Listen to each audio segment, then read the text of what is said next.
Yo, brother, you're on location with a geek. I'm Mark, a.k.a. the Little Black Dude, and I'm here at Zolocon 2021, and I'm here with a legend in figure making. Would you introduce yourself, please? Hi, I'm Eric Treadaway. I'm a co-owner and sculptor designer from Four Horsemen Studios. The Four Horsemen have done designs for a number of different figures lines, most notably for Masters of the Universe Classics. I first started coming across their figures when I started checking out Spectre Creative, which you'll find in the down low. Love their figures, love the look of everything there. So how did you guys get started? We worked at McFarlane Toys I worked there for about 5 years back in the 90s, and we met at McFarlane Toys, and eventually kind of decided we wanted to go out and do our own thing. Very cool. You know, do something a little different, and we were very lucky. We hooked up with Mattel right out of the gate, and they got really lucky because they wanted to do Masters of the Universe as soon as we got there. So that was the 2002 relaunch that they did. And so, that was pretty much like a dream come true, like a way to start working with Mattel and to venture out on our own, because it was a risk. Very cool. Yep, that is definitely risky when you're starting out with something new. I mean, whenever you go into something that you're kind of in uncharted territory, like when I started this channel, you got to figure it out as you go, from what I understand. Yeah. Oh man. Oh my goodness, I'm loving every bit of this. I'm sorry, I'm just nerding out because I am so excited to meet these guys finally. Okay. Now that I'm calm, I lost the happy for a second, but the happy's back. What is the most difficult figure that you guys designed out of all the stuff that you've worked on?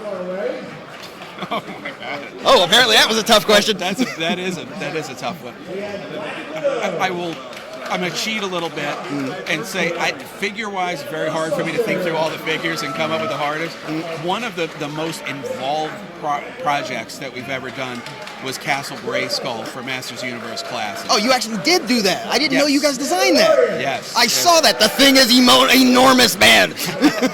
And so that was really one of the first big play sets that we'd ever worked on. We've done many figures and vehicles and things like that over the years.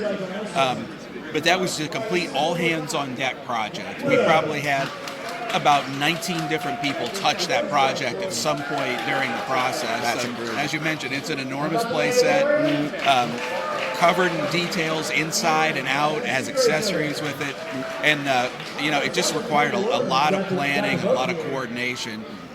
Ultimately, a very satisfying product came out of it. But that was probably the most complicated project I can remember working on. Very cool. Now, I was checking out your website not too long ago, and I saw that you guys are putting out your own line. Yes. Can you tell me more about that? Yes.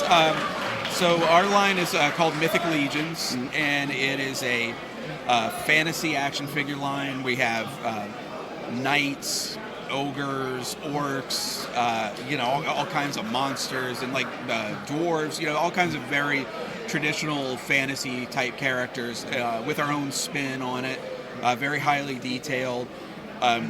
All the parts are interchangeable, so it's a very customizer-friendly line, and that's a big part of why we've been successful with this line. Is we've built up this fan community of customizers, photographers, people who have supported the line in such a ferocious and loyal way that we've been so lucky that we're like 5 years into the line now.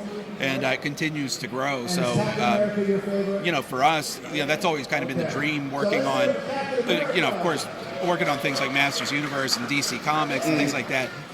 Like, that is like a dream project, in and of itself.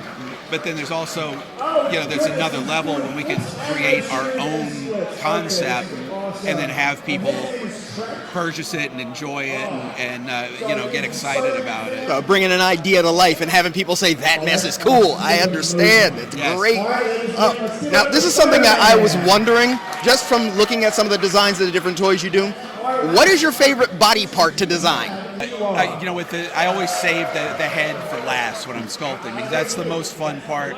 That's where the personality of the character is at. You can put all the expression there. And of course, it's generally the first part that that's where the connection is made with the figure. Which makes sense, yeah. And so I know some people go in first with that. I like to save the best for last type of thing. But the head's always the fun part. That sounds very cool. Like, the design seems to be a bottom-up project for you rather than top-down. Yes. Sounds about right? Yes, absolutely. Oh, man, it is an excellent thing to see some of the stuff that you guys have. I'm actually going to get some pictures of what you got over here as well, so I can show the brothers and sisters how much you really do. But where can we find you? Where can we find you on social media, your website, things like that? Okay. Our main hub is our website, and it is sourcehorseman.com, and that links to our store, which is storehorseman.com. There's also links to our Facebook account, our Instagram account. All the vital information is there on the website, so that's a great place to start. And you can catch up on the lines that we work on. It talks about things that we do for other companies. So that's your first stop if you're looking for more info. Awesome. That is good information for you. That is vital information for your everyday life, as Danny Tamborelli would say. But I am really, really glad to have gotten to sit with you, and I'm hoping that the brothers and sisters do support you as well. I'm really, really just fortunate to have the opportunity. So until next time, this is the little black dude. Put your fist up with me. Stay geek and proud. It's got to be the head. The way I tend to design and sculpt the figure, especially the sculpting. I usually, work out the body first. I always save the head first. Oh, good Lord. Oh, that was... Apparently you didn't like the joke I made. That's going to get edited out, but it may be a blooper.